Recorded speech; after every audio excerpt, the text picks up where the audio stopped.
Welcome to the complete collection of LeBron James's greatest stories told by NBA players and legends. This is part 1 of a 3-part series, because obviously LeBron James, being one of the greatest players in NBA history, has countless stories, and this video would be about 2 hours long had I not broken it up into 3 parts. So if you haven't seen any of the other episodes within the full series, there is a playlist link in the description box down below and on the top right of your screen. If you click on that, you'll find all the episodes within the series. Because this is such a long episode, even broken up into 3 parts, it has taken me a long time to create, and I would really appreciate if you guys could quickly hit that like button before the video begins. If you're new and you like videos just like this one, be sure to hit that subscribe button and hit that notification button so you are notified when a new episode drops. Lastly, I wish you all a very, very Merry Christmas and a wonderful 2022.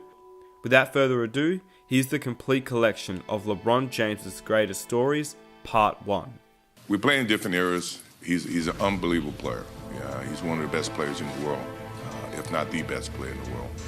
When you start the comparisons, I think it is what it is. It's just a standard measurement. I take it with a grain of salt. He is a heck of a basketball player, without a doubt. It was like when God made him, he was like, all right, I'm gonna give you all this. I'm gonna take everything, but I'm gonna take one thing from him. I ain't gonna give you no line. But I'm gonna give you everything else. That's why I tell bro, I'm like, he gave you everything. And I remember, I don't know if I even told nobody other than my close circle. I remember it was a play we was trying to run, and one of our teammates forgot the play, and Bron told him the play. He said, if you miss these free throws, you know who's gonna win it. All right, now, what makes it worse is this. Bron says, I'm gonna get to this spot and shoot, but if I get here and any one of them is flinching off of their man, I'm beaming it to that man. And we've been spoiled. Yeah. It's just been remarkable what he's been able to do. I feel confident because I'm the best player in the world. It's simple.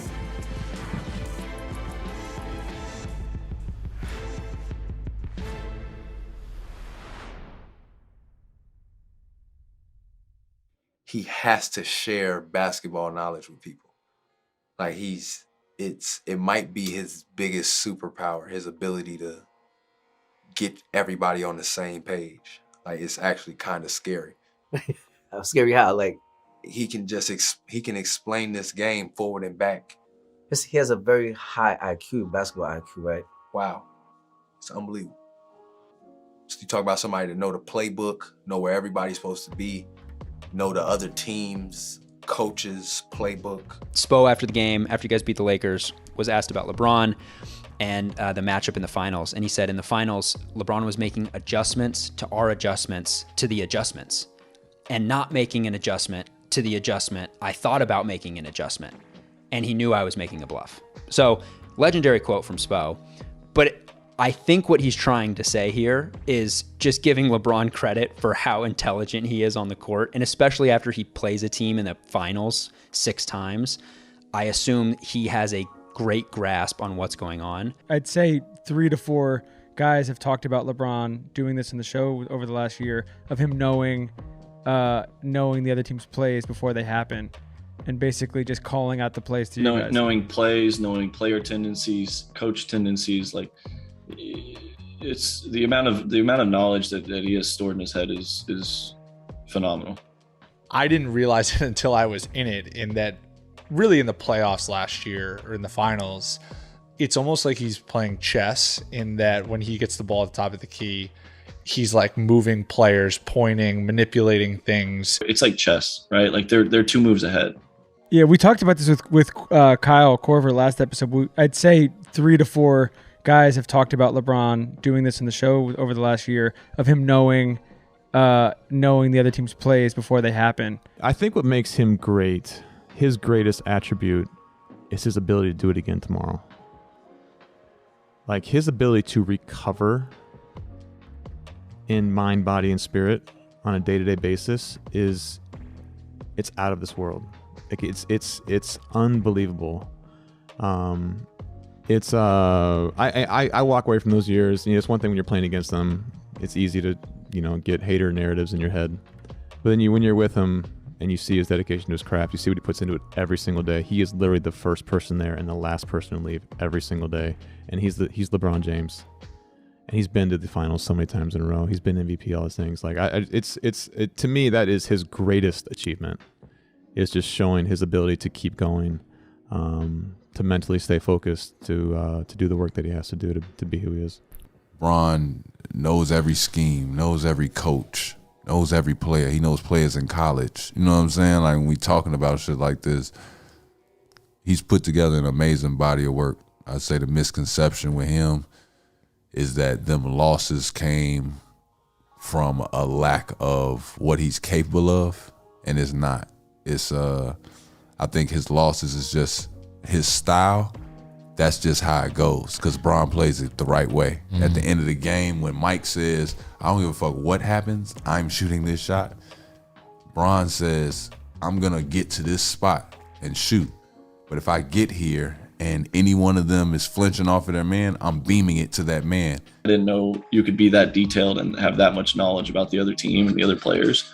And it's just another weapon to have.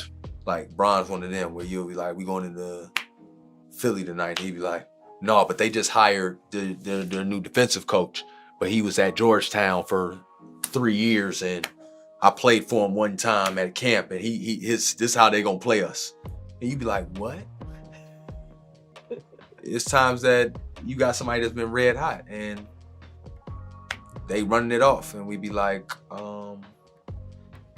yeah, the scouting report says, he's like, yeah, but I let him shoot that because in the left corner, he only shoots 26%. Wow, he does his study. He shoots 46% from three, but he only shoots 26% from the left corner. And you'd be like, yes, sir. Bro, thanks, bro. You know what I'm saying? Like, make me feel like I ain't do my homework. You know what I'm saying? I saw one time, like, he at a news conference after the game, and he ran the whole play down. I'm sure you saw that, right? And he ran the whole play. He passed the ball down, got the rebound, came down, threw it in the left corner. He broke the whole sequence down. I'm like, and it's nothing to him. The start of the fourth, I think they cut it to 14. Do you have any idea what? I mean, I think they scored 7 quick ones. Anything? What happened there? What happened? We ran him the first possession. We ran him down all the way to 2 on the shot clock. Marcus Morris missed a jump shot, followed it up. They got a dunk. We came back down. We ran a set for Jordan Clarkson, and he came off and missed it. They rebounded it. And we came back on the defensive end, and we got a stop. They took it out on the sideline. Jason Tatum took the ball out, threw it to Marcus Smart in the short corner. He made a 3. We come back down, missed another shot. And then Tatum came down and went 94 feet, did a Euro step, and made a right-hand layup timeout.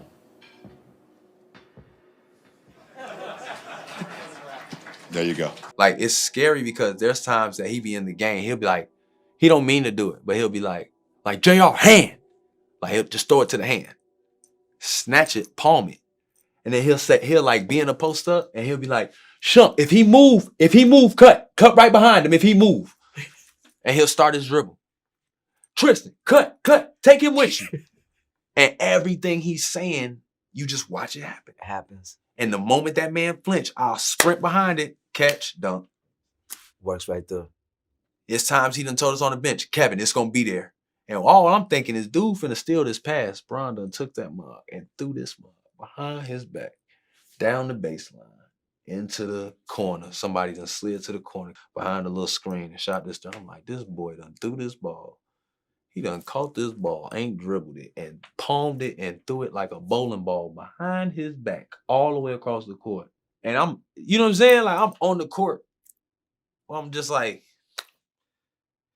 even I'm sitting there baffled. You know what I'm saying? Like, I hope with the man. Like, he gonna do some stuff, but he can break, like you said, he can break it down. X4 did this, so I did this. Right. If X3 does this, there's no way he can recover to this. I don't even have to look over there. I know he's gonna be there. I can just throw it. For years, I always caught so much flack, us being the better team or whatever we was at one point in the Eastern Conference Finals, and people not realizing, like, it's tough to get past this motherfucker. I don't care who you are, you know what I mean? And see him come to the West, and be able to do the same thing, it's a testament to his greatness and, you know, his IQ to the game when he go out there and play. You know, I remember, like you said, 16 when we went to the Eastern Conference Finals. We won game 3 and 4, and it was like a whole nother mindset click for him. And the player to coach against, and one most difficult and going through in the playoffs, was LeBron James.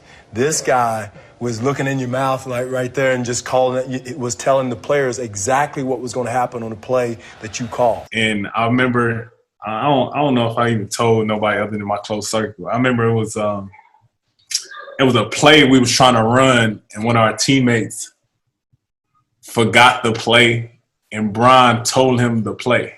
But I was also in the gym when I watched him on the floor against Toronto tell Patrick Patterson where he was supposed to go on the play they had called out of timeout late in the fourth quarter. He's like, no, Pat, you're supposed to stand over there and you're going to pin down for DeMar over here. Wow. That's hilarious. That's who he is. Like, it was some crazy shit. It was some crazy stuff. We called it a play. He was like, what? And Bron told him what our play was. You know, and it just shows you, like, how locked in this dude be when it comes to winning time, man. And you see it when he out there on both ends, man.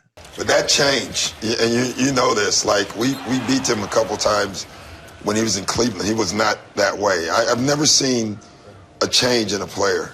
I knew we were in trouble in Miami when we were coaching. When he was in Cleveland, he was just playing basketball. Right. We get to Miami, and he's in Miami now, and he's calling our plays out. He's just staring over at our bench. Yeah.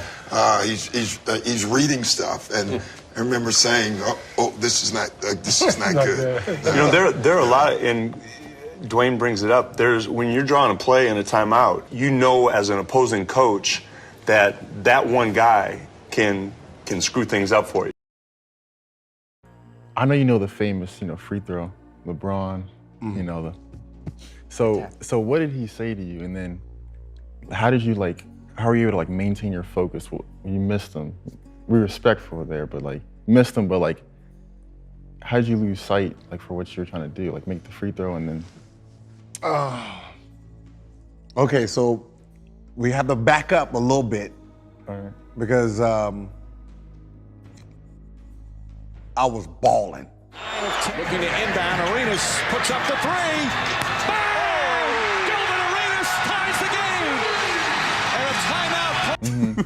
I was balling that fourth quarter, and miracle comeback. Down 3. I hit almost like a 30-footer to take us to overtime. Kind of got a little tired in overtime, but got to the free throw line. It's butter. Game's over. We're up 1. I'm about to hit these 3. This is easy. And LeBron comes by and taps you on the chest and whispers something to you. What did he tell you? He said, if you miss these free throws, you know who's going to win it. And when he tapped me and he's like, if you miss these, that's game. And for that 1 second, I became human and thought about it. All right, now, what makes it worse is this. So because we gambled at LeBron's house, me, Damon Jones, that was our group. Right. So Damon Jones was horrible. He was horrible at cards. So he owed me money.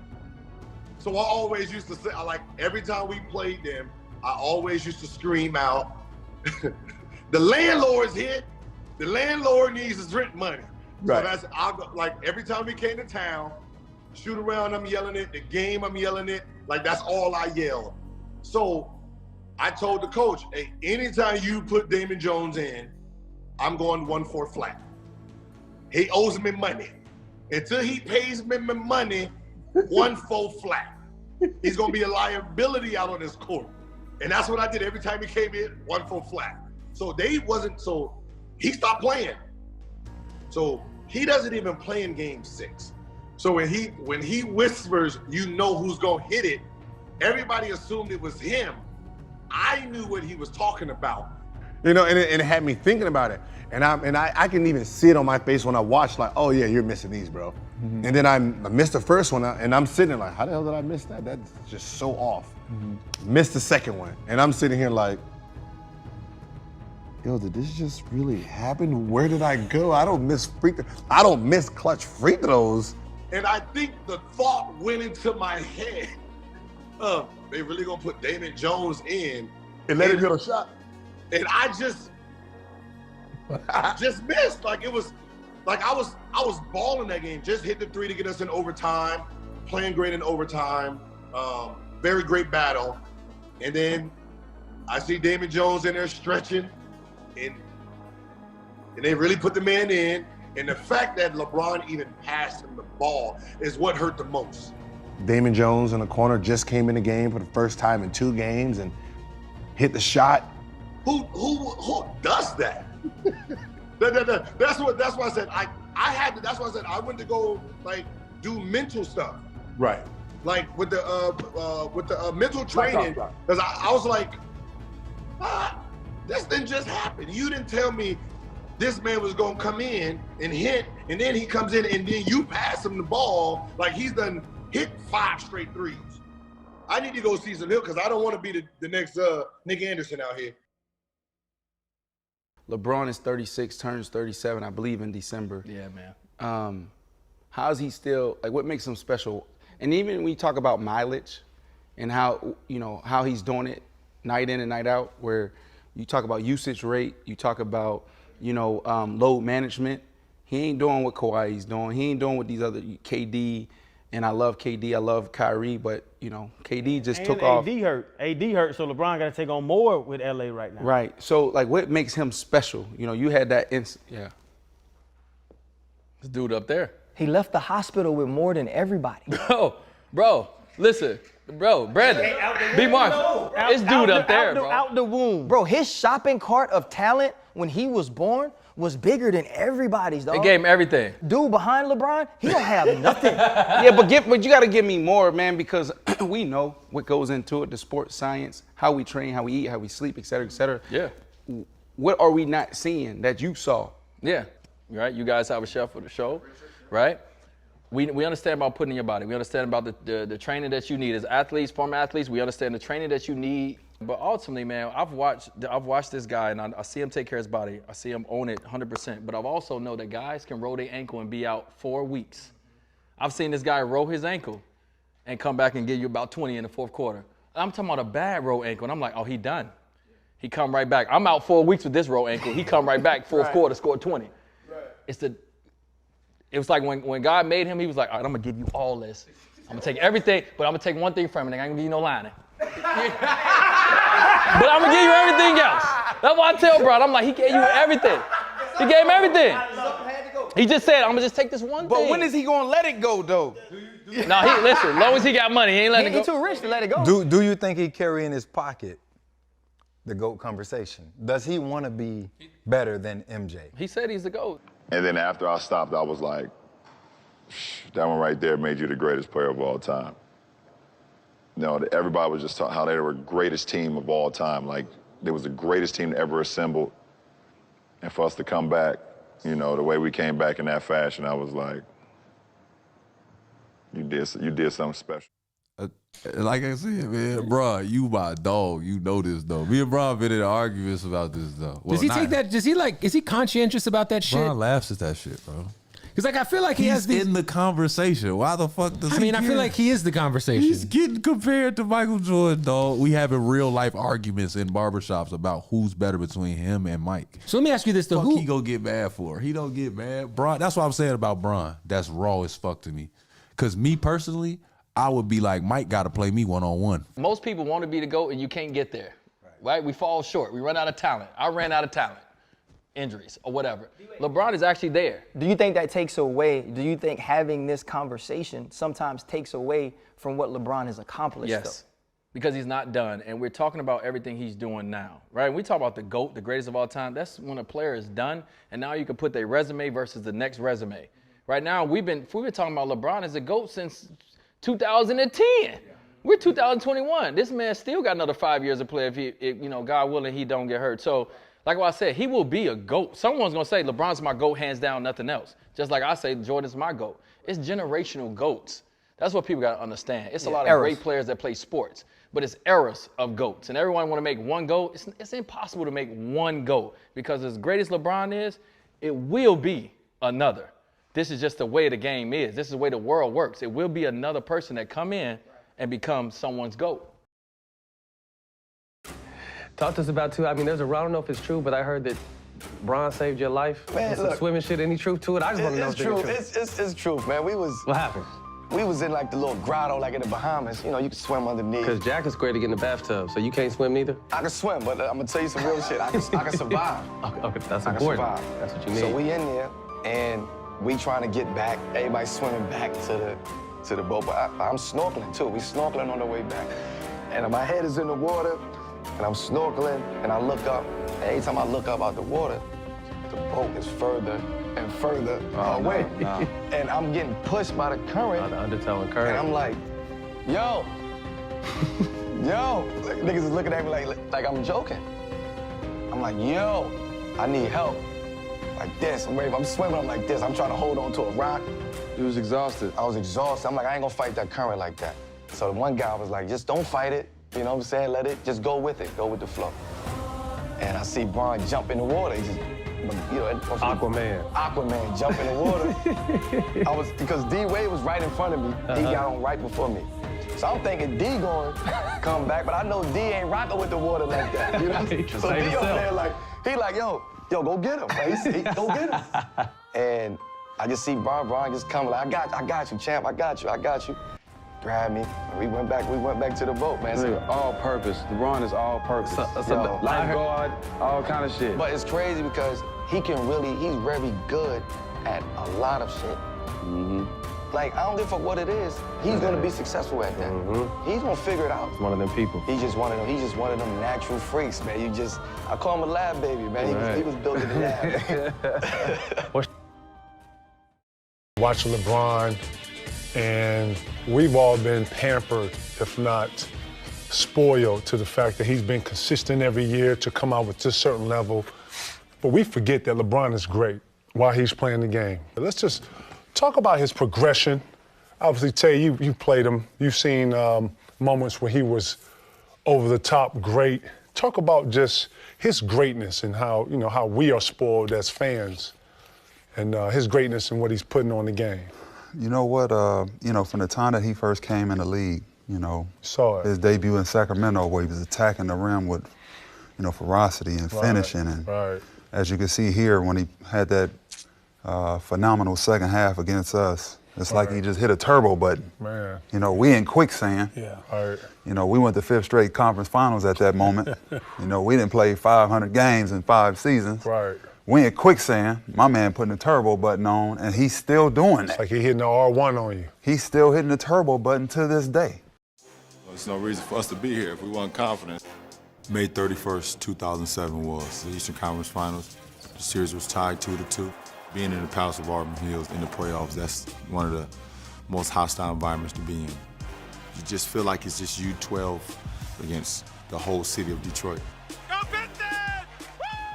The night at the Palace of Auburn Hills when LeBron went nuts in the fourth quarter in overtime. And I always have to look back and say, now what was it? It was like 25 straight points and 29 out of 30 or something like that.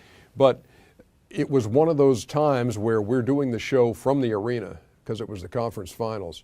And we're on the set and Kenny and Chuck are there. And it was the only time I've seen him speechless. I wanted to put the responsibility on myself and have me answer the call. Here's James. Yes, and it counts. The Cavaliers down by 1. Maxfield defending on James. The defense was flat. Basically just gave him one of my left to right crossovers. Once I seen I had him off balance, I wanted to try to be aggressive as I could to make Tate not even thinking about, coming over and try to block the shot. LeBron with the step back stuffs. He has been spectacular. As the fourth quarter started running down, it got to a point where I say, we've come this far. There's no looking back now. As a leader, I can't allow my team to fail. Down to 10. James with the step. This has been some kind of performance by this young guy. There's start to notice that you're in the zone. All you're thinking about is your next make. Here's James. He scored 15 of the last 16 points. You know, everything is working, so now you have the defense off balance. They don't know if you're going to pull up and shoot a jump shot. They don't know if you're going to shoot a fadeaway.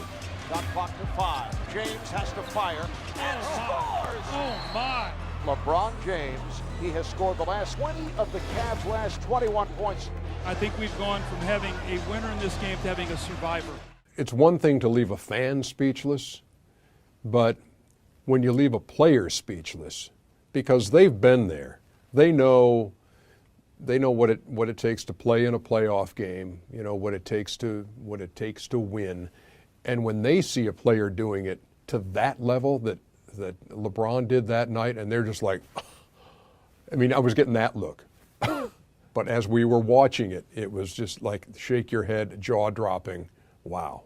It was like, who's going to dig down to win this basketball game? On top LeBron, behind the back dribble, force, filled it up. I don't believe it. He scored the last 24 of the last 25. Jumps up a three, it's through. 46 points for LeBron James. He has scored the last 27 of the last 28. 24 seconds to go in double OT. Baseline left sheet, turnaround gun blocked, no foul. Cavaliers at possession with 11.4 to go. Set it here. Bring LeBron to the top. Make sure you drive it. That's the last shot. That's what I stay after practice for, and this is what I be in the weight room for. That if it's that one game where you need to use every little bit of energy to help your team win. James working it down. 5 seconds. 4, 3. James scores, and the Cavaliers come away with an improbable victory here at the Palace. He had a magical game against the Pistons. Because you played against Jordan when he was, do you see the same velocity? You see similarities there? The difference is, they're both equally great. LeBron James always came to the game with the same thing that you came to the game with, where he was concerned about others, right? Not only did he have to score, but he also had to make this one better, and he had the responsibility. Jordan, Kobe, took it on himself. Those guys, they come to the game and it's like, okay, how many points you need to win?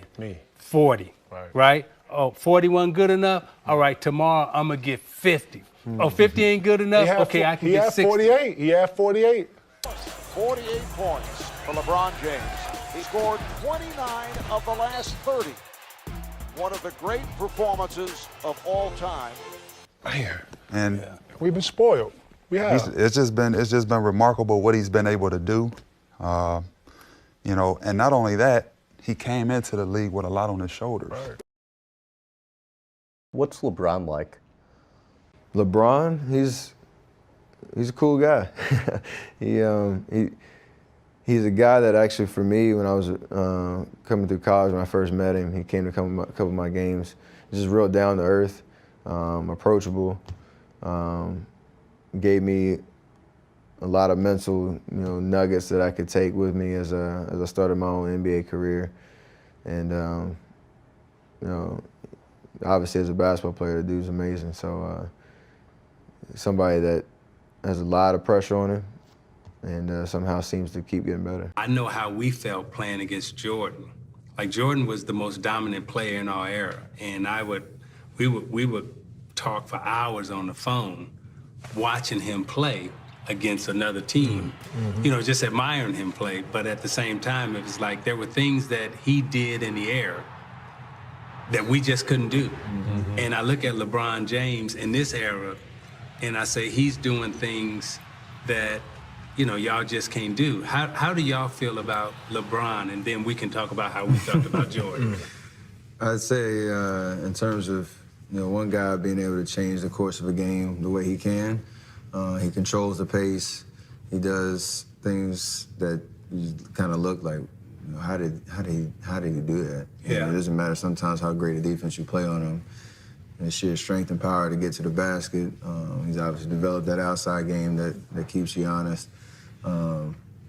It's something that You need all antennas up, all 5 guys every night. And you know, if you don't bring it, he's liable to try to expose you. So in terms of that first championship run, matching up with him, and some of the stuff that he did on a nightly basis, it was spectacular. But at the end of the day, like, that gives you even more kind of competitiveness and fire to try to figure out how to overcome it and still win. And it gives you a little bit more gratifying feeling when you do too. So, do you feel like a strength difference? Because we talk about it a lot on television when we say, oh, he's so much bigger and stronger. But I don't know what it's like to feel it. Can you describe? Oh, you can feel it, especially on the block in transition. You're just in awe of, like, I've never seen such a big human move so lightly on his feet. Like, his steps are small, but they're so quick. It's incredible. I remember one time in the finals, I got the ball on a break, and Andre was behind me, Iguodala, and LeBron was chasing me. He said, "You better dunk it, you better dunk it." So I went up to flush it, and I almost killed myself because I was nervous. LeBron was gonna come by and just said, "You better dunk it," because he was coming full speed.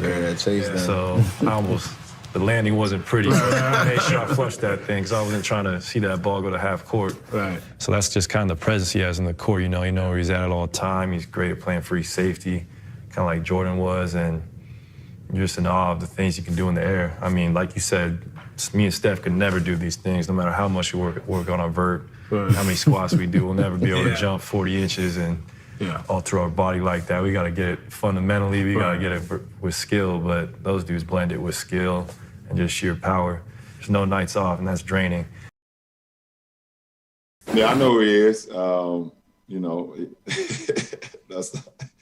He's part of the front office group. He was really excited about me missing, that shot a little bit more extra than I would have liked, but he got a root for his team, obviously, and he was, he showcased that. So, I knew I had another quarter, and the fourth quarter is my favorite. Read it perfectly. LeBron 3-on-2. LeBron all the way. LeBron scores. 8 points. LeBron again. The deal all the way. LBJ. Throw it down. Timeout. Cleveland. Here comes Braun all the way to score. We've only got 3 to shoot. Logo 3 for LeBron. It's LeBron. Just hit that big 3. Down the middle he goes. 3. LeBron stepping back for a 3. Off the court 2 in this area. 3. Oh, now. Trying to get it in the fridge. LeBron, tough shot. Nothing too tough for the King tonight. Nothing too tough. He was definitely the reason why LeBron went for 21 in the fourth quarter and outscored the whole Cavs team. So, he looked for anything similar to what Kobe did, look for anything for motivation, and he definitely found it. The real part about it, look at the head snap. It was a quick head snap. Instant. Like, oh, no, you did Like just he what? knew And the then he laugh. looked back Like at him he knew again. who laughed. Exactly. Like I heard said, that laugh before. I got you. You want to wake me up? I got something for you right here. And he went off. And that is the end of this first episode of this 3-part series. If you would like to see part 2, be sure to hit that like button. If you hit that like button, I will upload the video immediately. Be sure to hit that subscribe button, and to stay notified, hit that notification bell. And I will catch you guys in part 2. I'm out. Peace.